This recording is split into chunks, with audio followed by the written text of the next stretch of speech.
जय जिनेन्द्र। निज स्वरूप को परम रस जामे भर्यो अपार, वंदो परमानंदमय समय सार अविकार।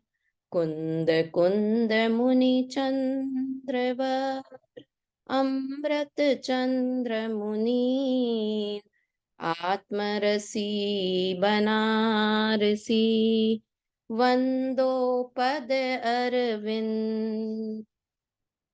पंडित बनारसी दास जी कृत नाटक समय सार ग्रंथ के साध्य साधक द्वार पर हमारी चर्चा चल रही है। 36 तक के छंदों पर हमने चर्चा की।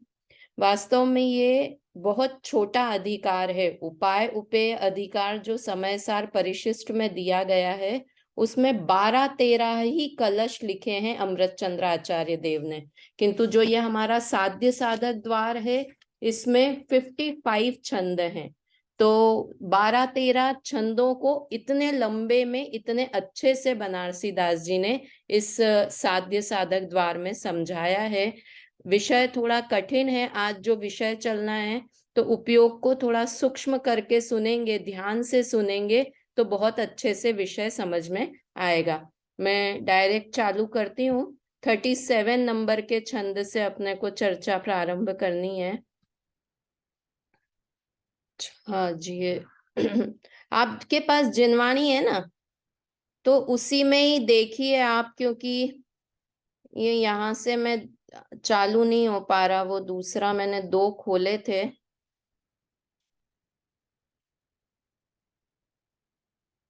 नहीं, ठीक है, आज आप ग्रंथ में ही देखिए। मैंने अनुशीलन खोल रखा है, हम अनुशीलन में से भी पढ़ेंगे, तो आप डायरेक्ट ग्रंथ में से देखिए। छंद नंबर 37 है। पहले हम 37 छंद एक साथ बोलते हैं। जे जे जीव दरब रूप तथा पर जाय रूप, दो ने प्रवान वस्तु शुद्धता गहतु है। जे अशुद्ध भाव के त्याग सर्वथा विषय स्वरूप है विरागे तब है। जय जय गाय भाव त्याग भाव दो भावनी, अनुभव अभ्यास विषय एकता कर है। तेई ज्ञान क्रिया के आराधक सहज मार्ग के साधक अबाधक महतु है ना। देखते हैं इसका अर्थ, देखते हैं। आत्म अनुभव का परिणाम, मतलब वास्तव में जो ये छंद अब चल रहे हैं ना, इनमें सीधे आत्मा का अनुभव कैसा होता है, कैसे जीव आत्म अनुभव के समय विचार करता है, उन सब की चर्चा यहाँ से की गई है। जे जीव दरब रूप तथा पर जाय रूप, दो ने प्रवान वस्तु शुद्धता गहतु है। जो जीव द्रव्यार्थिक नय और पर्यायार्थिक, द्रव्य रूप और पर्याय रूप दो लिखा है ना, दो ने मतलब 2 प्रकार के नय, द्रव्यार्थिक नय और पर्यायार्थिक नय के अनुसार वस्तु शुद्धता गहतु है, वस्तु की शुद्धता को ग्रहण करता है। अब हम तो क्या कल भी बात की थी कि हम पर्याय को कैसा देखते हैं कि अरे पर्याय की बात की मतलब मिथ्या दृष्टि। तो ऐसा नहीं है। द्रव्य गुण पर्याय तीनों को समझना और तीनों द्रव्य में है, उसमें है बुद्धि नहीं धारण करना। देखो, मैं सबसे पहले क्या विचार की, मेरे में मैं द्रव्य गुण पर्यायवान हूं।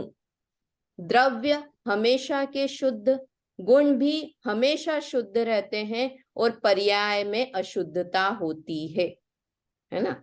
द्रव्य ध्रुव, गुण ध्रुव और पर्याय कैसी है, पर्याय कैसी है, उत्पाद व्यय स्वरूप है ना। उत्पाद व्यय द्रव्य की स्वरूप तरफ से विचार करेंगे तो द्रव्य हमेशा रहने वाले, गुण हमेशा रहने वाले और पर्याय में उत्पाद और व्यय होता है।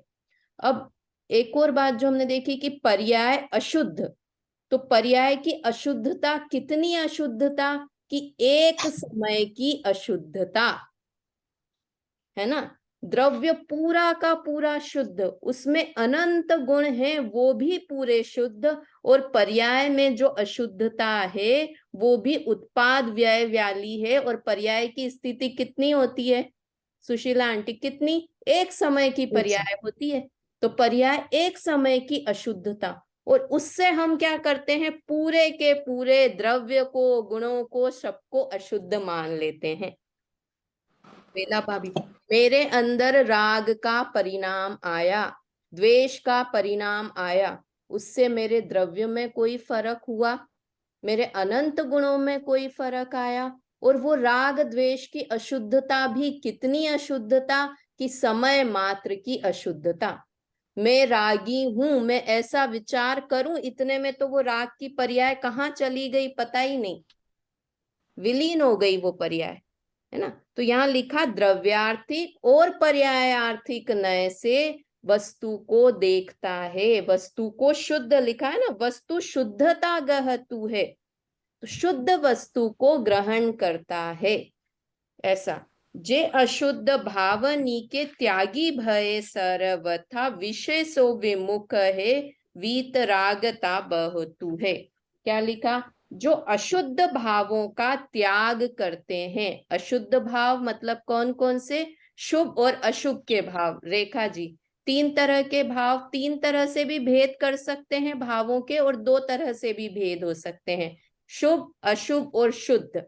इस तरह से भी हमारे भाव के भेद होते हैं। और शुद्ध और अशुद्ध करेंगे तो शुद्ध भाव में तो एक शुद्ध भाव आएगा, वीतराग भाव आएगा, और अशुद्ध भाव में शुभ और अशुभ दोनों भाव।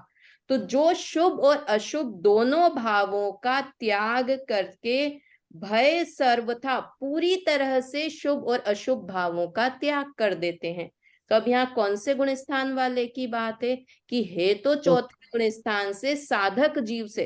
तो यहाँ तो लिखा कि शुभ और अशुभ दोनों भावों का त्याग कर देते हैं, तो ज्ञानी को शुभ और अशुभ भाव नहीं होते क्या? कि यहाँ अनंतानुबंधी संबंधी सर्वथा त्याग लिखा है, किंतु फिर भी अनंतानुबंधी समझना, और जैसे जैसे गुणस्थान बढ़ता जाएगा उस अनुसार शुभ और अशुभ भावों का त्याग भी बढ़ता जाएगा, सर्वथा शुद्ध हो जाएंगे। तो जो अशुद्ध भावों का त्याग करते हैं और सर्वथा विषय सो विमुख वे वीतरागता गहतु है, और विषय सुखों से, 5 इंद्री के विषयों में सुख है, ऐसी भाव से पूर्णता विमुख हो गए हैं और वीतरागी हो गए हैं, है ना। शुरुआत वीतरागता की शुरुआत भी समझो चौथे गुण स्थान से है, तो है ना। ये यहाँ आगे इस प्रकरण को और आगे वाला छंद देखेंगे तो उससे और समझ में आएगा। जे जे गाय भाव त्याग भाव दो भावनी को अनुभव अभ्यास विषय एकता करतु है। बेला भाभी, रेखा जी, आज ग्रंथ अपन मैं सामने नहीं डिस्प्ले कर पा रही हूँ, ग्रंथ में देखें आज आप, है ना। जे जे गाय भाव त्याग भाव दो भावनी को, जो जो ग्रहण करने योग्य भाव हैं उन्हें ग्रहण करते हैं, और त्याग भाव हैं उनका त्याग करते हैं। तो ग्रहण वाले भाव कौन से? शुद्ध भाव हैं, वो तो गाह्य भाव हैं। और त्याग भाव, त्याग कौन से वाले हैं? कि शुभ और अशुभ के भाव हैं, उनका त्याग करते हैं। दो भावनी अनुभव अभ्यास विषय एकता करतु है, और हमेशा किसका? अनुभव का अभ्यास ही करते रहते हैं, उन्हें अनुभव करना ही एक उपादेय भाव लगता है ना। तेई ज्ञान क्रिया के आराधक सहज मोक्ष मार्ग के साधक अबाधक महतु हैं। वो ही कैसे हैं? वो ही आराधक जीव हैं, आराधना करने वाले हैं। ये साध्य साधक द्वार चल रहा है ना, तो यहाँ पर साधक जीव कौन है वो बताएं, कि जो ये करते हैं ज्ञान क्रिया के जो आराधक हैं, ज्ञान और क्रिया के जो आराधक हैं, वो कैसे हैं? मोक्ष मार्ग के साधक जीव हैं। अभी अभय जी भाई साहब के प्रवचन सुन के ही आ रहे हैं ना सुशीला आंटी। तो साधक भी बहुत तरह का हो सकता है, कि एक खाना बनाने की साधना कर रहा है, कोई पढ़ने की साधना कर रहा है, कोई बिजनेस करने की साधना कर रहा है, वहां पुरुषार्थ की बात कर रहे थे वो, कि पुरुषार्थ सब तरह का पुरुषार्थ है। ऐसा थोड़ी है कि सिर्फ मोक्ष मार्ग में ही पुरुषार्थ लगता है, सब चीजों में, खाना बनाने में भी पुरुषार्थ है, पास होने में भी पुरुषार्थ है, शादी करने में भी पुरुषार्थ है। तो यहाँ पे तो हम कौन से साधक जीव की बात करें? मोक्ष मार्ग के साधक। जो मोक्ष मार्ग के साधक हैं वो कैसे हैं? अबाधक हैं, मतलब कर्म बाधा से रहित हैं। महतु हैं, मतलब महान हैं। जो ऐसा विचार करते हैं वो जीव अपने को, कौन कौन सी चीजें विचार करते हैं? देखो शुरू से देखो, द्रव्य गुण, ये पर्यायार्थिक और द्रव्यार्थिक नय से वस्तु को ग्रहण करते हैं। द्रव्यार्थिक पर्यायार्थिक नय से समझ में आया ना? शुद्ध वस्तु को ग्रहण करते हैं, अशुद्धता की तरफ ध्यान नहीं देते हैं। क्यों? क्योंकि अशुद्धता एक समय की है ना। पर्यायार्थिक नय को भी सुशीला आंटी कैसे ग्रहण करना कि पर्यायार्थिक नय अशुद्ध है, कि वो अशुद्धता एक समय की है। जब आत्मानुभव हुआ रेखा जी, तब ऐसा थोड़ी है कि उस समय शुद्ध आत्मा था और शुद्ध आत्मा का अनुभव कर लिया। समझ में आ रहा है? नहीं नहीं, है हाँ ना? हाँ, सुनीता आंटी क्या कह रही हैं कि अशुद्धता के काल में शुद्धता का अनुभव करना वो असली पुरुषार्थ है। शुद्ध को सही तो है। शुद्ध हर कोई समझ लेगा, है ना। किंतु जब सम्यक दर्शन हुआ, उस समय आत्मा कैसा है? अभी तो पर्याय में अशुद्धता है ना मम्मी। सम्यक दृष्टि जीव जब तीसरे गुणस्थान, पहले गुणस्थान से चौथे में आया, तो उस समय तो पर्यायगत अशुद्धता है, कि उस पर्यायगत अशुद्धता को गौण कर देते हैं, है ना। है नहीं ऐसा नहीं, किंतु उसको दृष्टि में नहीं लेते। और क्यों? क्योंकि ये एक समय उत्पन्न होने वाला भाव है, उत्पन्न हो रहा है और नष्ट हो रहा है, मैं कहाँ इसमें अपना समय व्यतीत करूं, ऐसा जान के। तो इस तरह से द्रव्यार्थिक पर्यायार्थिक नय के अनुसार शुद्ध वस्तु को ग्रहण करते हैं। इस पे बहुत वजन दिया गुरुदेव ने भी, कि शुद्ध वस्तु को ग्रहण करते हैं, है ना। वो अशुद्ध भाव का त्याग करके शुद्ध भाव को ग्रहण करते हैं। मतलब ये शुभ अशुभ और शुद्ध भावों की अपेक्षा से बात की, विषय सुख से विमुख रहते हैं, वीतरागता में वृद्धि करते हैं, और त्याग भाव और ग्रहण भाव जो करने योग्य हैं उन भावों को करते हैं, अनुभव का प्रति समय अभ्यास करते हैं। ऐसे जीव मोक्ष मार्ग के साधक हैं। अब हम साधक हैं या नहीं बेला भाभी? हम तो रोज स्वाध्याय कर रहे हैं, पूजा कर रहे हैं, तो हमें इतने सारे पॉइंट्स बताए, तो हम मोक्ष मार्ग के साधक हैं या नहीं है सुनीता आंटी? भाभी अपन तो अभी कहाँ है अभी तो नहीं है हाँ, मतलब हम तो द्रव्य गुण पर्याय तक पहुंच भी नहीं पा रहे हैं, देख भी नहीं पा रहे हैं, समझ भी नहीं पा रहे हैं कि क्या द्रव्य, क्या गुण, क्या पर्याय। बस बहते जा रहे हैं। जैसी चल रही है 24 घंटे रोज हो रहे हैं, वैसे ही 24 घंटे का रूटीन बन गया है और उसमें बहते जा रहे हैं।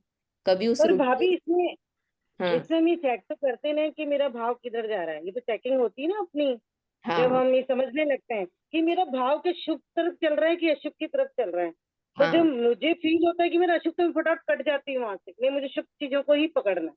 हाँ। ये और तो यहाँ ध्यान तो रखते हैं। क्या कह रहे हैं रेखा जी? शुभ भावों को भी छोड़ना है, अशुभ से शुभ में आना। ये तो बहुत बार कर लिया रेखा जी, ये काम कोई नया हम्म, नहीं कर रहे हो आप, अनादि काल हम्म, से यही करते आ रहे हैं, है ना। हम्म, अशुभ को छोड़कर शुभ में आना, ये तो इतना सरल काम है कि चोर भी ये काम करना चाहता है। अन्य कास्ट वाले, मुस्लिम, हिंदू सब ये काम करते हैं। हिंदू हमारे सामने रहते हैं, खूब व्रत उपवास कर रहे हैं। श्वेतांबर जी ने बहुत व्रत उपवास कर रहे हैं, आमेल कर रहे हैं, क्या कर रहे हैं, ये लूखा खाना सूखा खाना। तो अशुभ से बच के शुभ तो बहुत बार कर लिया। नहीं नहीं, ये वाला नहीं, व्रत उपवास वाला नहीं भाभी।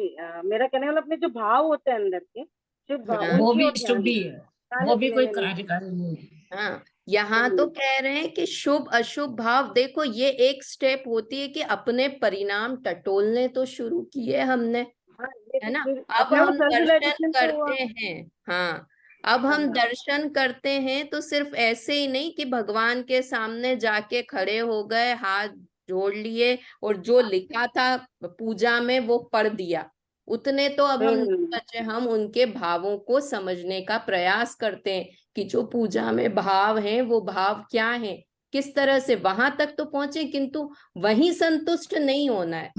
पूजा आगे बढ़ना करके, है। स्वाध्याय करके वहीं संतुष्ट नहीं होना है। ये दोनों भाव छोड़ने योग्य हैं, शुभ और अशुभ दोनों भाव छोड़ने योग्य हैं। और एक आत्मा के तरफ सन्मुख होना, आत्म सन्मुख परिणाम होना, वो ही एक उपादेय भाव है।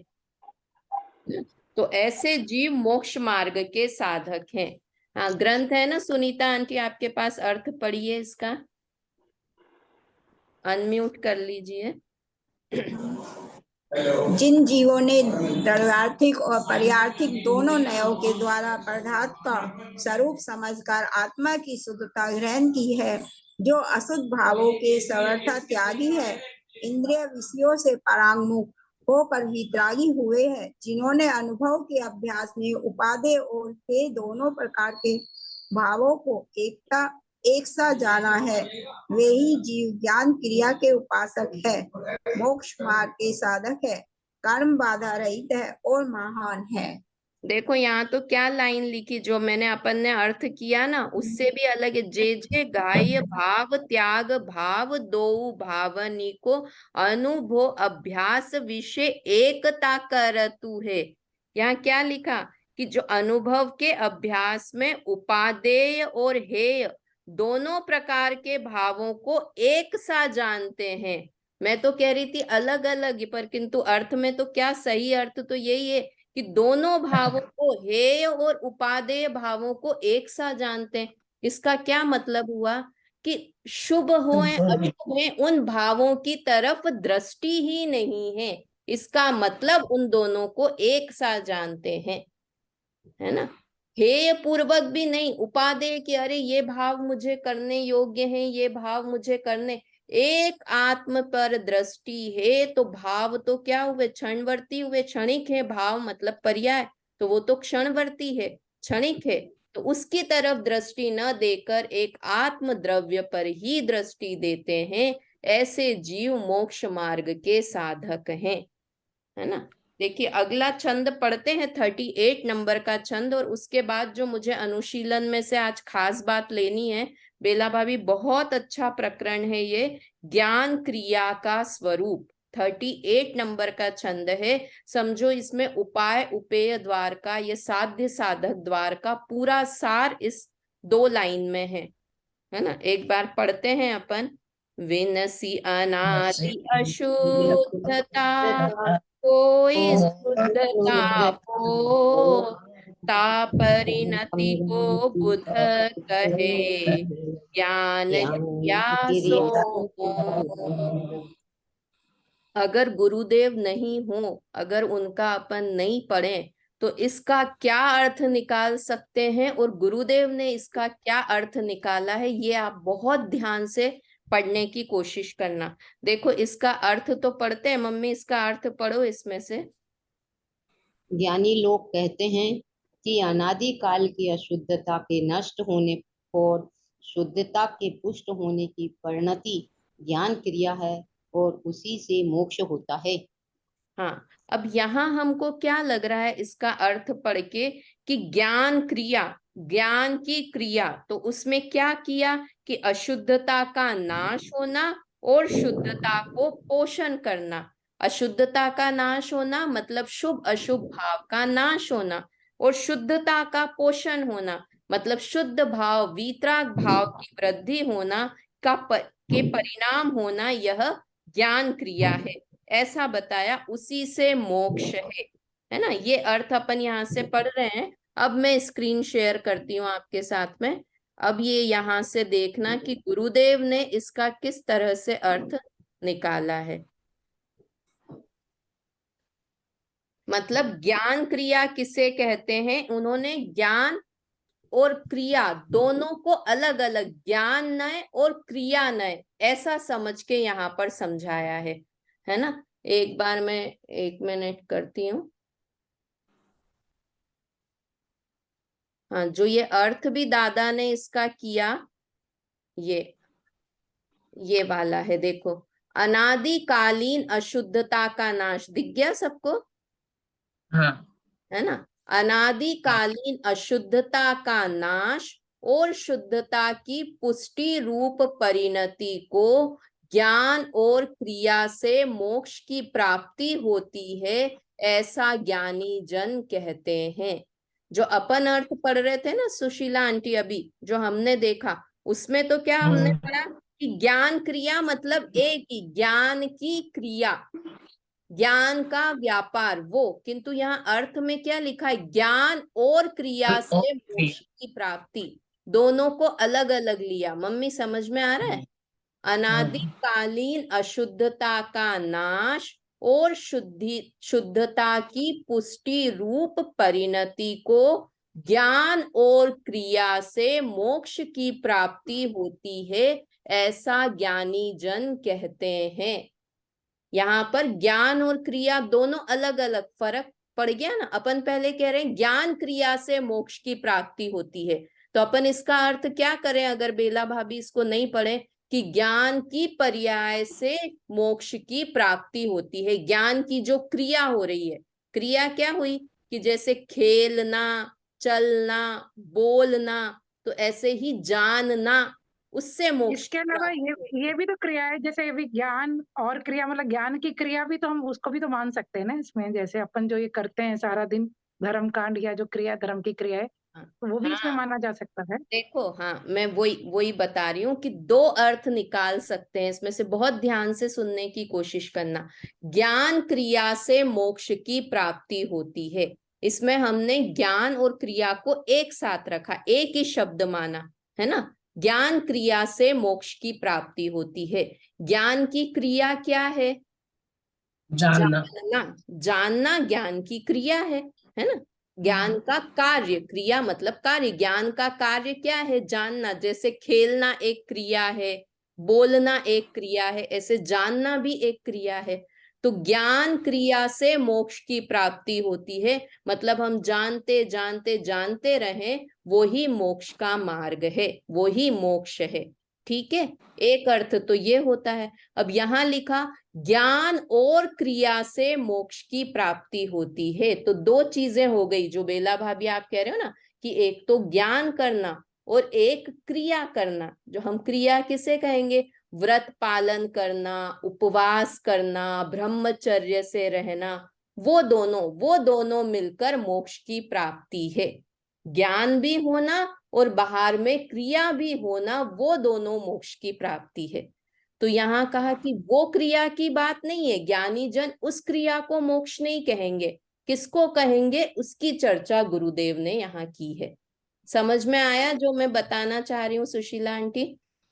हाँ है ना। मतलब अगर मैंने पहले सिर्फ ये नाटक समयसार ग्रंथ के आधार पर पढ़ते, तो यहाँ पर तो ऐसा अर्थ लिखा है, अपनी किताब में देखिए, ज्ञानी लोग कहते हैं कि अनादिकालीन अशुद्धता के नष्ट होने और शुद्धता के पुष्ट होने की परिणति ज्ञान क्रिया है। एक साथ ज्ञान क्रिया शब्द लिखा हुआ है ना, और उसी से मोक्ष होता है। और यहाँ लिखा है अनादिकालीन अशुद्धता का नाश और शुद्धता की पुष्टि रूप परिणति को ज्ञान और क्रिया से मोक्ष की प्राप्ति होती है, ऐसा ज्ञानी जन कहते हैं, है ना। तो यहाँ पर तो दो चीजों की बात हो गई बेला भाभी। इसको और कहेंगे तो सम्यक ज्ञान और सम्यक चारित्र से मोक्ष की प्राप्ति होती है। सम्यक दर्शन तो फिर ज्ञान और क्रिया को अलग अलग ही समझे। हाँ, ज्ञान और क्रिया को गुरुदेव के अनुसार अर्थ करें तो ज्ञान और क्रिया को अलग अलग। हाँ, पर क्रिया मतलब क्या, उसके ऊपर ध्यान देना है अपने को बेला भाभी। जो अपन क्रिया समझते हैं, पूजा करना, स्वाध्याय करना, उपवास करना, वो क्रिया मोक्ष की प्राप्ति नहीं है। ज्ञान लेना और उसको धारण करना, शायद वही क्रिया होगी, धारण करना, ज्ञान का चिंतन करना, उसको धारण करना। मतलब ज्ञान यानी यहाँ सम्यक ज्ञान की बात है।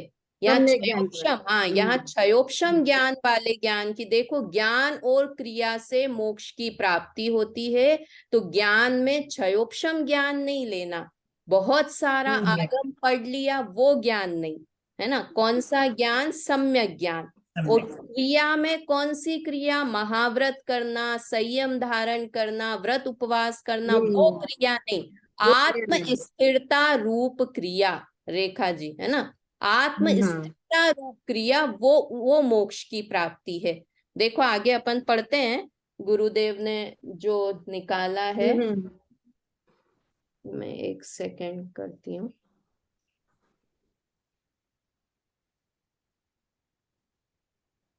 तो बहुत लंबा, बहुत अच्छा है पूरा, पढ़िएगा आप इसमें से। हाँ यहाँ भाई दया पालन, पढ़िए सुशीला आंटी इसमें से। भाई दया पालना, व्रत करना, भक्ति करना, आहार दान देना आदि कोई शुभ क्रियाएं मोक्ष मार्ग नहीं है, साधकपना नहीं है, तथा ये साधकपने की मोक्ष मार्ग की अवलंबन भी नहीं है। हाँ, अशुभ से बचने के लिए ज्ञानी को भी ये सब शुभ भाव आते हैं, परंतु ये धर्म नहीं है। हाँ मूढ़ ज्ञान क्रिया, हाँ मतलब यहाँ क्रिया का समझ में आया ना, क्या लिखा? दया पालना, व्रत करना, आहार देना, ये शुभ क्रियाएं मोक्ष मार्ग नहीं है। हम तो ये क्रिया करके संतुष्ट हो जाते हैं कि आज तो हमने भक्ति कर ली, आज मैंने 6 ही आवश्यक कर लिए, पूजा भी की, गुरु उपासना भी, स्वाध्याय भी, संयम भी, दान भी देके, तो हम इसमें संतुष्ट हो जाते हैं। यहाँ क्या लिखा? ये शुभ क्रियाएं मोक्ष मार्ग नहीं है, साधकपना नहीं है, तथा ये साधकपने की मोक्ष मार्ग की अवलंबन भी नहीं है। अवलंबन भी नहीं है का अर्थ समझ आ रहा है सुनीता आंटी?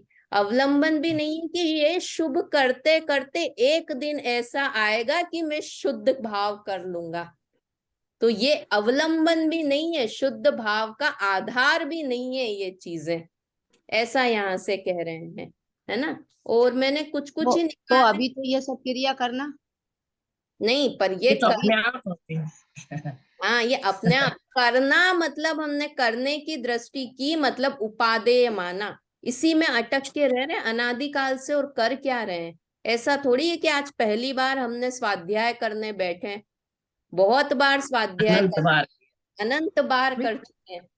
भाभी सबसे पहले ये इतनी स्पष्ट शब्दों में बात गुरुदेव ने ही कही, इससे हाँ पहले शायद और नहीं किसी ने नहीं कही। नहीं, ऐसा नहीं नहीं है कि गुरुदेव ने ही ऐसा कही, कहा हुआ मैं तो सब समझाई, कही ग्रंथों नहीं, में। समझाई, समझा। हाँ समझाई, ग्रंथों में कहा पर है हुआ ना, तो सब था। अब दो मान लो अपने क्रियाकांड जैसे लोग करने वाले हैं, वो कहते हैं मोक्ष मार्ग का मार्ग भी तो यही है, इसके अलावा तो हम कुछ कर भी नहीं पाते हैं।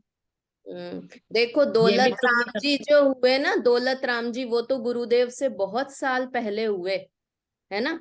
तो ये 6 डाला में दौलत राम जी ने भी तो पूरा लिखा है ना, आत्म को हित है सुख, और मोक्ष मार्ग भी 2 तरह से, सारी चर्चा व्यवहार में में भी है ना। व्यवहार मोक्ष मार्ग क्या है?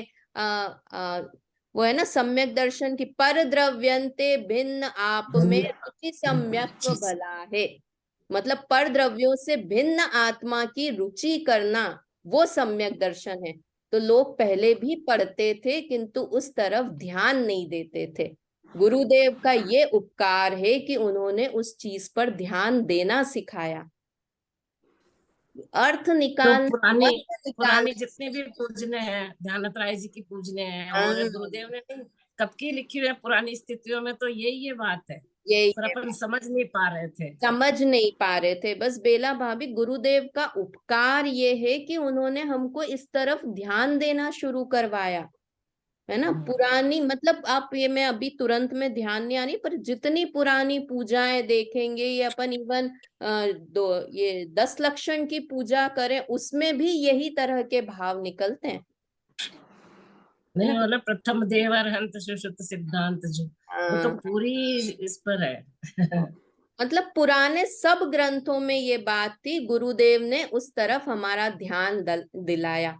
देखिए ये पढ़िए, जो केवल शास्त्रों का, पढ़िए बेला भाभी इसको।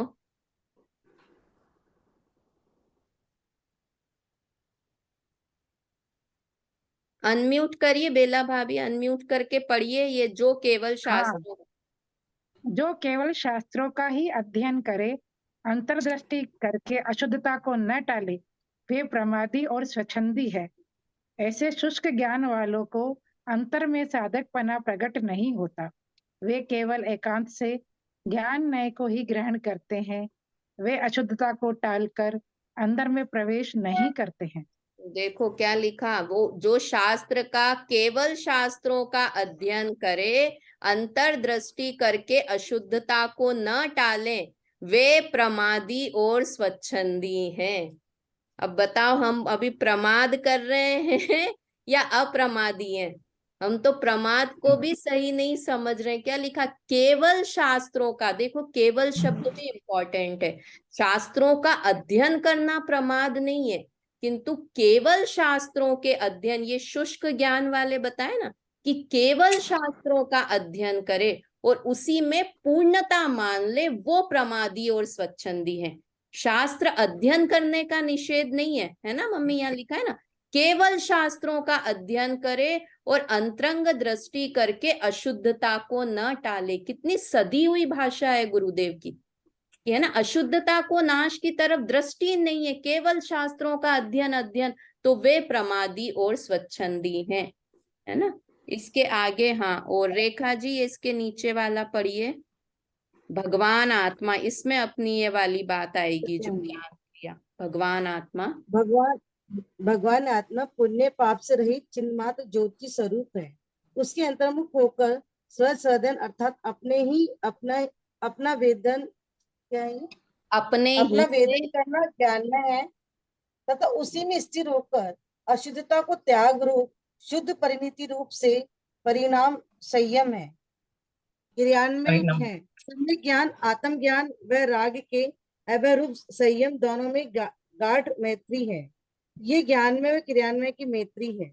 देखो समझ में आया। अपन जो ये ज्ञान है अब अपने विषय से कनेक्ट करने की कोशिश करें। सुनीता आंटी, अपन पढ़ रहे थे ना ज्ञान और क्रिया, तो यहाँ क्या लिखा, ज्ञान नय क्या है और क्रिया नय क्या है। ज्ञान नय किसको बताया, देखो ये भगवान आत्मा, गुरुदेव का शब्द, खाली आत्मा कभी नहीं बोलते थे, भगवान आत्मा पुण्य पाप से रहित चिन्ह मात्र ज्योति स्वरूप है। एक लाइन में तो आत्मा कैसा है वो बताते हैं हमेशा, पुण्य पाप से रहित चिन्ह मात्र ज्योति स्वरूप है। उसके अंतर मुख होकर स्वसंवेदन अर्थात अपने से ही अपना वेदन करना, ये ज्ञान नय है। अपने को ज्ञान स्वरूप आत्मा मानना, स्वीकार करना, स्वसंवेदन करना, वो तो ज्ञान नय है। और उसी में स्थिर होना, अशुद्धता का त्याग करना, शुद्ध परिणमना, वह क्रिया नय है। समझ में आया। क्रिया नय मतलब वो शुभ भाव करना, संयम करना, वो क्रिया नय नहीं है। क्या है क्रिया नय, कि स्थिर होना, उसी में आत्मा में ही स्थिर होना। और स्थिर होंगे तो क्या होगा, अशुद्धता का त्याग होगा और शुद्ध परिणति रूप परिणमन होगा। अशुद्धता का त्याग करना, शुद्ध परिणति रूप होना, ये भी कहने के लिए है। हमारा कार्य तो क्या है, उसी में स्थिर होना। जिस भगवान आत्मा का स्वसंवेदन किया उसी में स्थिर होना, वो क्रिया नय है ना। बता सकते हैं सुनीता आंटी, दो शॉर्ट में क्या दो चीजें बताई, ज्ञान नय क्या और क्रिया नय क्या, कौन बता सकता है, कोई भी बता। ज्ञान क्रिया तो है कि संवेदन में मतलब अपना वेदन करना, वो तो ज्ञान में है। हाँ। और दूसरा अपनी अशुद्धता को त्याग कर और शुद्ध परिणति करना, वो मतलब वो संयम है, परिणमन। उसी में स्थिर होना, उसी में स्थिर होना। देखो अभी बोला, बताया था ना, स्थिर होना ये हमारे करने रूप कार्य। तो क्रिया में होगा क्या, कि अशुद्धता का नाश होगा और शुद्ध रूप परिणमन होगा। उसके लिए हमको मेहनत नहीं करनी कि मुझे अशुद्धता का नाश करना है, मुझे शुभ अशुभ विकल्प नहीं करने, मुझे शुद्ध भाव करना, ऐसा विकल्प भी नहीं।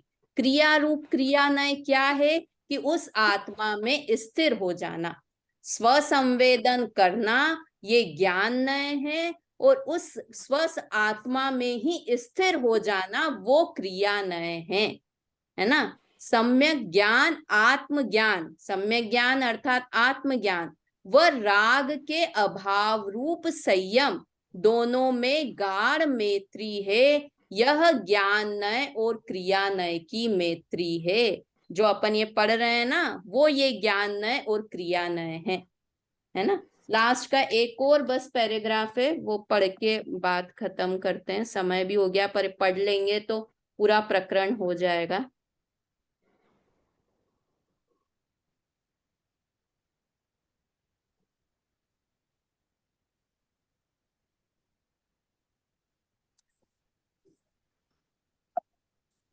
एक मिनट।